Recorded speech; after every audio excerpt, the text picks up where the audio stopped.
Hello friends, welcome to Charlie Talks Tech.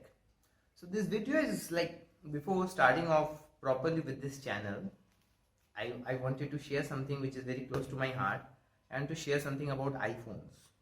And this topic also like the name suggests like why I didn't buy iPhone 7 and am I waiting for iPhone 8 and what 2017, any ideas, am I saving money?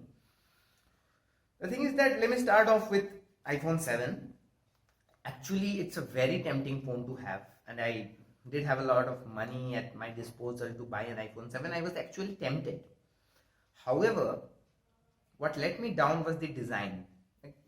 Trust me, like when I say I would never go for a standard iPhone, I would always go for an iPhone 7 Plus because I have been using phones with 5.5-inch displays.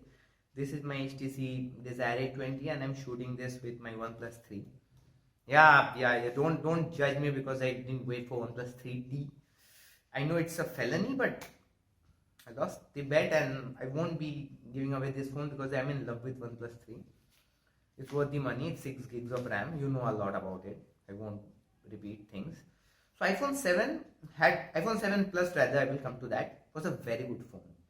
It had dual cameras like telephoto lens, water resistance, stereo speakers, and name it. And actually I'm a big fan of the lightning connector. I thought and I was pretty happy when Apple ditched the 3.5mm jack because I'm not a very avid listener and I do use Bluetooth speakers, so that works for me. However, when I saw the design, it actually resembles 6S and 6S Plus. The antenna lines were slightly modified and there was nothing else. Yeah, the Taptic engine, all these things, but that's when you hold the phone and use it. So why would I be using a phone which looks like its predecessor? I won't. However, waiting for iPhone 8 has a reason. There are many speculations surrounding it already. Like it might have an OLED display, or it might not use the iPhone 8 moniker. It might come with iPhone 7s, which was touted even previously when they said that it might be called as iPhone 6s Plus, all these things. However, the thing is that iPhone 8 is expected to come with OLED display, H2H display, A11 processor. It increments with every year, and wireless charging, camera and touch ID integrated with the display, all these things. No home button, all glass structure. Like we have heard a lot, and Apple hardly makes 2 or 3 modifications. But being the 10th anniversary of Apple, like this, the huge Cupertino company, being the 10th anniversary, do expect certain modifications, and I'm literally upbeat for the revamped design. Yes friends, I'm actually expecting a glass body and actually a different kind of a design because Apple did attract a lot of flack due to the considerable, like the reminiscent designs of 6, 6s and even 7 and 7s, 7 Plus. So I don't know and I don't care whether the name is 7s, 7s Plus. I don't have any fixation with the names. However, the design should be different. Cameras are fine, even if they like beef up the megapixels slightly, it's okay. I'm not expecting a 3D camera because that's out of the question. And guys, be practical. Apple will not bring a 3D camera in 2017. Not even by 2020. It's like it's too a wishful thinking. It's such a big wishful thinking. No, it's not going to happen. What is going to happen is even OLED is not going to happen. Trust me. The RAM is like it will still be 3 GB. The camera megapixels will be beefed up. It will be water resistant, like IP67, better water and dust resistance. Maybe waterproofing will be there instead of water resistance. That is what is important. But I am expecting it to be slightly more powering in terms of battery, which I am expecting. The design changes are pretty obvious because Apple will have it 10th anniversary and we can expect a lot of things.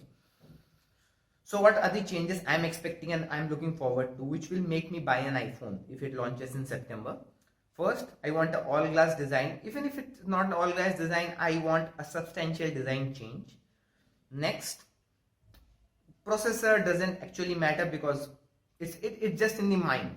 Like the A9X was faster than A10 actually. So it's in the mind, like if you're going up the digits, the processor is expected to be faster. It's not like that. So if the processor should be okay, that Apple will take care of. I'm expecting certain nifty improvements, like the camera should have certain other tweaks to it.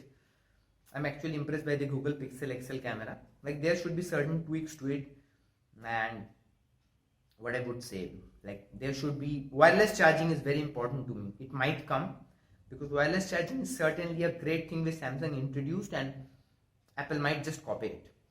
So I didn't buy the iPhone 7, and iPhone 8 will be priced around that same point. Like iPhone 8 Plus will be my thing if I'm going to buy it, because I'm a big fan of 5.5 inch screen phones. And iPhone 7s Plus, if the name is like this, I will still buy it if the design changes are evident, and if the camera is improved, and even the battery gets a boost, and wireless charging is there.